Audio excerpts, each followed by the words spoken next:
Hello students, this is your English teacher. English 3 के chapter 6 में हमने पढ़ी थी बोबो द बियर की स्टोरी, जिसमें बोबो कुछ बीज का पीछा करता है। वो बीज जो फ्लावर से नेक्टर ले जाके अपनी हाइव में रखती हैं। बोबो काफ़ी पेशेंटली उन बीज का पीछा करता है और लास्ट में उसको हाइव मिल जाता है जहाँ पे उन बीज ने अपना जो हनी है वो स्टोर करके रखा हुआ था। आज हम पढ़ेंगे इंग्लिश 3 का चैप्टर नंबर 7 जिसका नाम है द ब्यूटी ऑफ नेचर। इसमें पढ़ेंगे नेचर की सुंदरता के बारे में। आप अपने आसपास अपने सराउंडिंग्स में बहुत सारी नेचुरल थिंग्स देखते हैं जो काफ़ी ब्यूटीफुल लगती हैं, काफ़ी अट्रैक्टिव लगती हैं। इसी पे बेस्ड है हमारा आज का चैप्टर, जिसमें एक लड़की है जिसको स्कूल से असाइनमेंट मिला है नेचर के ऊपर कुछ लिखने का, और कैसे उसकी मदर उसकी हेल्प करती है इस चैप्टर में आज हम पढ़ेंगे। तो चलिए अपना आज का चैप्टर शुरू करते हैं, द ब्यूटी ऑफ नेचर। लेकिन सबसे पहले हम अपना वार्म अप सेक्शन सॉल्व करेंगे। Do you have any interest in literature? Fill in this form and show it to your English teacher. She will give you some tips on how you can study literature. Warm up section में आपसे पूछा है कि क्या आपका literature में कुछ interest है। आपको ही नीचे दिया गया फॉर्म फिल करना है और अपने इंग्लिश टीचर को दिखाना है। वो आपको कुछ टिप्स देंगी कि आप इंग्लिश लिटरेचर कैसे पढ़ सकते हैं।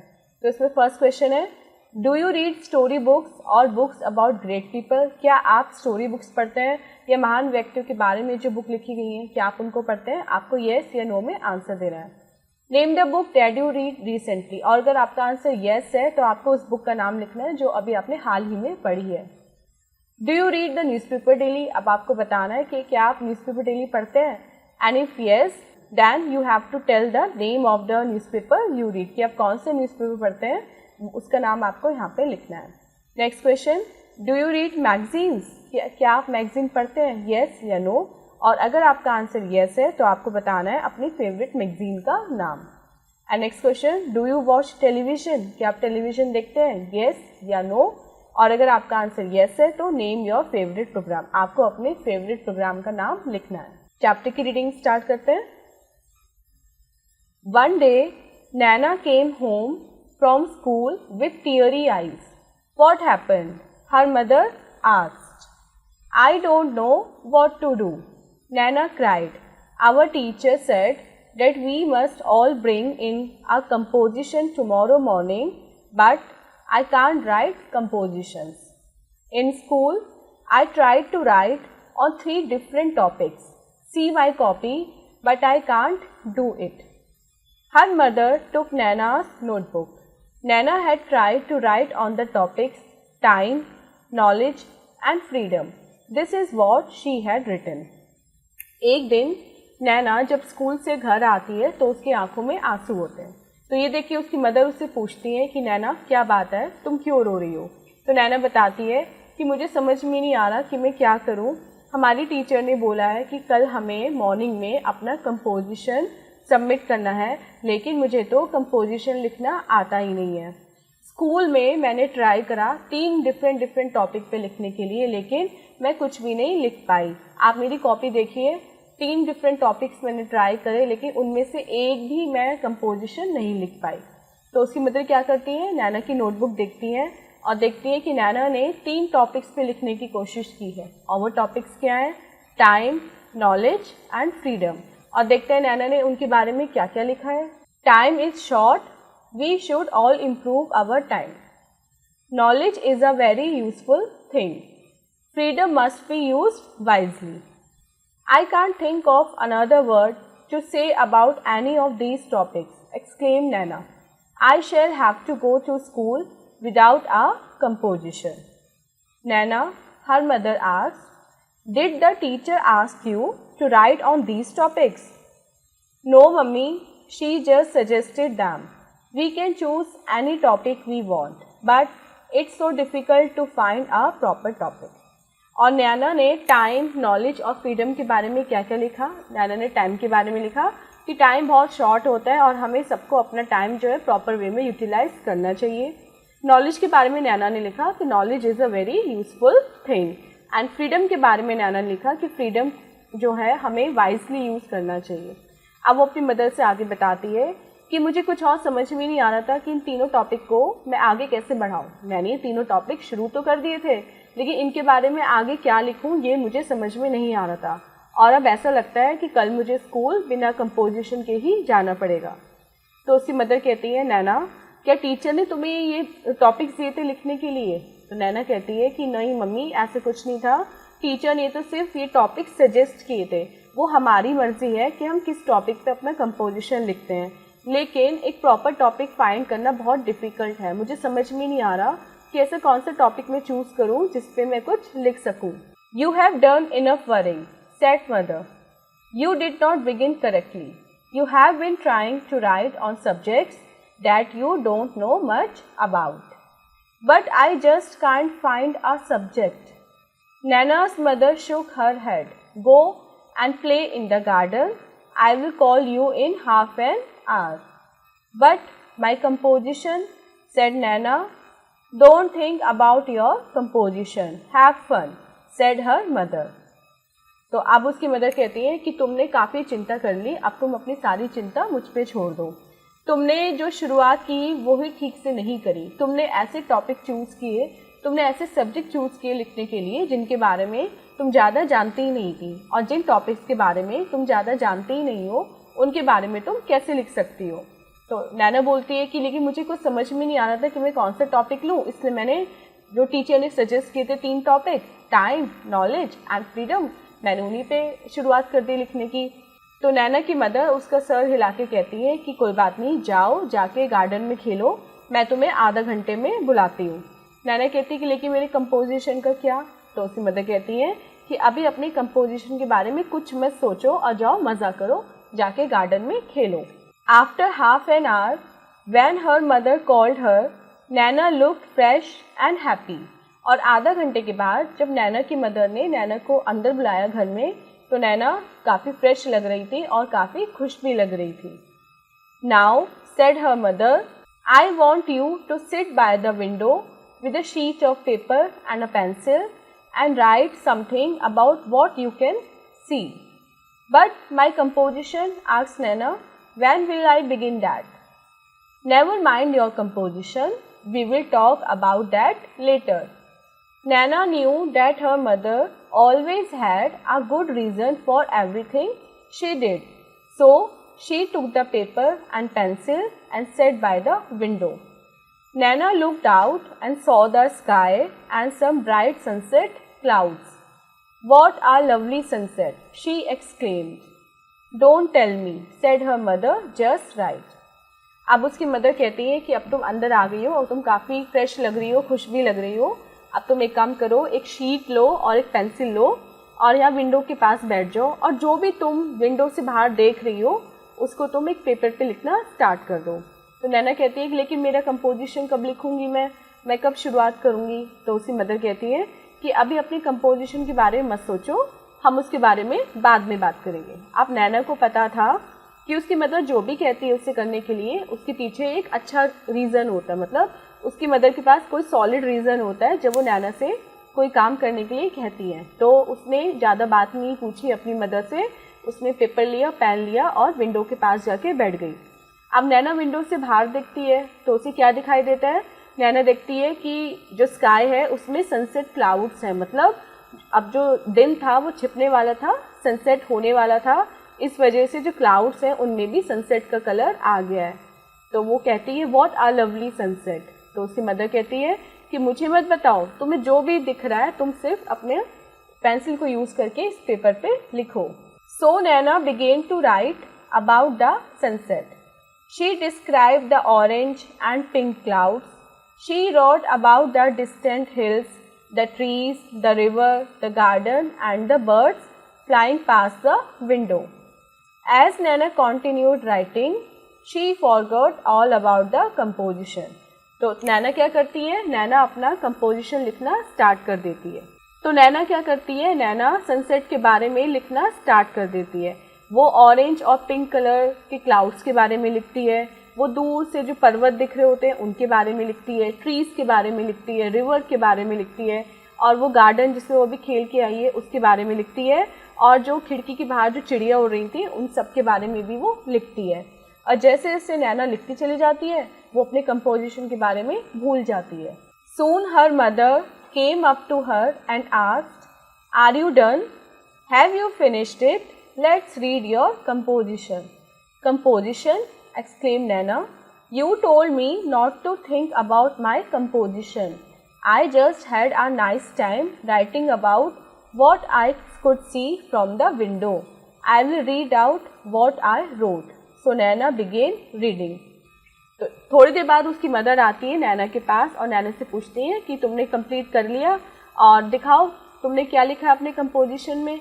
तो नैना कहती है कंपोजिशन, आपने तो मुझसे बोला था कि कंपोजिशन के बारे में कुछ ही मत सोचो. मैंने तो कुछ लिखा ही नहीं कंपोजिशन में. मैं तो बस बाहर का जो सीन था उसको एंजॉय करने में बिजी थी और जो भी मुझे समझ में आया मैंने वो लिख दिया. और रुकिए मैं आपको पढ़ के सुनाती हूँ कि मैंने क्या क्या लिखा है. अब नैना अपनी मदर को पढ़ के सुनाती है कि उसने क्या लिखा है. I am sitting near the window and I can smell the sweet flowers in the garden. The sky is all bright with sunset. I can see purple, pink and golden colors in the sky. I do not think that anyone on earth has a paint box with such lovely colors in it. There is one cloud above the rest which looks like a ship sailing in the blue sea. I would like to sail on a cloud. अब जो नैना ने लिखा है वो नैना पढ़ के सुनाती है कि मैं एक विंडो के पास बैठी हूँ और मैं गार्डन में से जो स्वीट फ्लावर्स हैं उनकी जो फ्रेगरेंस है, उनकी जो स्मेल है उसको फील कर रही हूँ. जो स्काई है, जो आकाश है वो पूरा ब्राइट है क्योंकि सनसेट होने वाला है. मैं देख सकती हूँ पर्पल, पिंक और गोल्डन कलर के जो फ्लावर्स हैं अपने गार्डन में और जो स्काई है वो भी गोल्डन कलर का हो चुका है.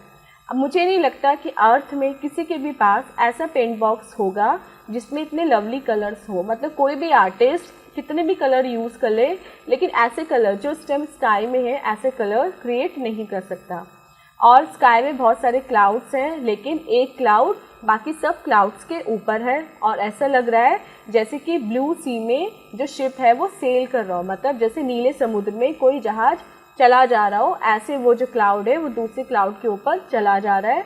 और मैं भी चाहूँगी कि मैं भी कभी किसी क्लाउड की सवारी करूँ. The green hills look as if they are wearing golden crowns.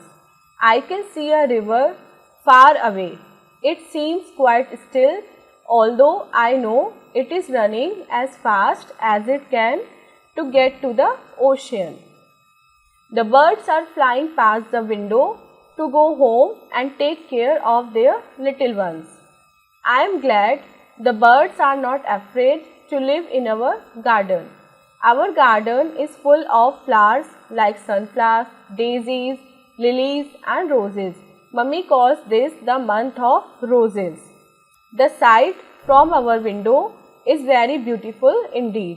अब आगे नैना लिखती है कि जो हरे पर्वत हैं वो ऐसे लग रहे हैं जैसे उन्होंने गोल्डन कलर की ड्रेस पहन ली हो. और मैं दूर एक नदी बहते हुए भी देख रही हूँ जो बिल्कुल शांत है, बहुत धीमे धीमे बह रही है. ऑल्दो मुझे पता है कि ये ओशन में जाने के लिए बहुत तेज़ी से भाग रही है लेकिन हमें ऐसी लग रही है जैसे वो धीरे धीरे बह रही हो. बर्ड्स जो है वो विंडो के पास से उड़ रही हैं अपने घर जाने के लिए और अपने बच्चों की देखभाल करने के लिए. एंड आई एम ग्लैड, मुझे बहुत खुशी हो रही है कि जो बर्ड्स हैं उन्हें हमारे गार्डन में रहने में कोई डर नहीं लगता. हमारा जो गार्डन है उसमें बहुत सारे फ्लावर्स हैं जैसे sunflower, Daisy, lily and roses. और मम्मी कहती हैं कि ये जो मंथ है ये मंथ ऑफ रोजेज़ है. इस मंथ में जो रोजेज़ होते हैं वो ब्लूम करते हैं और हमारी विंडो से जो बाहर का नज़ारा है वो बहुत खूबसूरत दिख रहा है. When she finished, Nana's mother began clapping. That is a lovely composition. A composition? Exclaimed Nana. Is that a composition? Yes, Nana, and a very good one, replied her mother. But it does not have even a subject, said Nana. We can find one for it, continued her mother. Have not you written about the beauty of nature? Oh yes, exclaimed Nana. You see, her mother exclaimed, it is easy to write if you have something interesting to write about. और जब नैना पढ़ना finish करती है तो उसकी mother है उसके लिए क्लैपिंग करती है. कहती है कि ये तो तुमने बहुत सुंदर कंपोजिशन लिखी है. तो नैना कहती है कंपोजिशन क्या ये कंपोजिशन है? तो उसकी मदर कहती है हाँ नैना, यही तो कंपोजिशन है और बहुत अच्छी कंपोजिशन है। तो नैना कहती है कि इसमें तो कोई टॉपिक ही नहीं है, कोई हेडिंग, कोई सब्जेक्ट ही नहीं है। तो उसकी मदर कहती है कि कोई बात नहीं, हम इसके लिए एक टॉपिक ढूंढ लेंगे। और क्या तुमने जो सारा कंपोजिशन लिखा है वो नेचर की ब्यूटी पे लिखा है ना? तो नैना कहती है हाँ, मैंने जो सारा कंपोजिशन लिखा है वो नेचर की ब्यूटी के बारे में ही लिखा है। तो उसकी मदर कहती है देखा तुमने, तुम्हें टॉपिक भी मिल गया और कितना ईजी होता है उस टॉपिक पे लिखना जिसमें तुम्हें इंटरेस्ट हो। अगर तुम ऐसे टॉपिक ढूंढोगे जिसमें तुम्हें इंटरेस्ट ही ना हो और जिसके बारे में तुम्हें कुछ पता ही ना हो तो फिर तुम कैसे लिखोगे। The next morning as Nana left for school, she gave her mother a kiss and said, "Isn't it strange that I wrote such a long composition without knowing it?" और नेक्स्ट मॉर्निंग जब नैना school के लिए जाती है तो अपनी mother को एक किस देती है और उनसे बोलती है कि कितनी अजीब बात है ना कि मैंने इतना लंबा कंपोजिशन लिख दिया और मुझे ये भी नहीं पता चला कि मैं कंपोजिशन लिख रही हूँ। सो स्टूडेंट, ये था आपका चैप्टर। आई होप आपको चैप्टर इंटरेस्टिंग लगा होगा। आप सॉल्व करते हैं अपना MCQ पार्ट, जिसमें सबसे पहले हमें क्या करना है, चूज द करेक्ट ऑप्शन। हमें करेक्ट ऑप्शन को चूज करना है। फर्स्ट क्वेश्चन है when Naina came home from school she was. जब नैना स्कूल से घर आई तो उसका मूड कैसा था? उसका मूड था सैड। ऑप्शन सेकंड को हम टिक कर देंगे। Second, Naina had tried to write on the topics time, knowledge and. Naina ने स्टार्टिंग में किन टॉपिक्स को ट्राई किया था अपनी कंपोजिशन लिखने के लिए? वो 3 टॉपिक कौन कौन से थे? वो थे time, knowledge and freedom. Option third को हम टिक कर देंगे। Third, Naina sat near the. Naina कहाँ बैठ के अपना कंपोजिशन लिखने लगी? She sat near the window. Option first is correct. Fourth, Naina wrote a composition about. Naina ने कंपोजिशन लिखा किसके बारे में? About the beauty of nature. Option third is correct. D part देखते हैं। Complete the sentences with words given in the clue box. ये आपका clue box है। अब आपको क्या करना है, ये जो सेंटेंसेस दिए गए हैं इन क्लू बॉक्स की हेल्प से यहाँ पे वर्ड्स को आपको फिल करना है। फर्स्ट देखते हैं, नैनास मदर टुक हर। नैना की मदर ने नैना से क्या ली? उसकी नोटबुक ली। सेकंड देखते हैं, Naina didn't find a proper to write a composition. Naina को प्रॉपर क्या नहीं मिल रहा था अपनी कंपोजिशन लिखने के लिए? कोई प्रॉपर टॉपिक नहीं मिल रहा था। Third, Naina began to write about the. Naina किसके बारे में लिखना स्टार्ट करने लगी? About the sunset. फोर्थ देखते हैं, the green hills look as if they are wearing golden. जो हरे पर्वत थे वो ऐसे लग रहे थे जैसे उन्होंने गोल्डन कलर की ड्रेस पहन रखी हो। सी पार्ट देखते हैं, right T for true and F for false. यहाँ पे आपको कुछ ट्रू और फॉल्स क्वेश्चंस मिले हैं। आपको क्या करना है, इन स्टेटमेंट को पढ़ना है एंड देन बताना है कि वो ट्रू है या फिर फॉल्स है। फर्स्ट देखते हैं, Naina was very happy when she returned from school. Naina बहुत खुश थी जब वो स्कूल से वापस आई। No, this is false. Naina was very sad.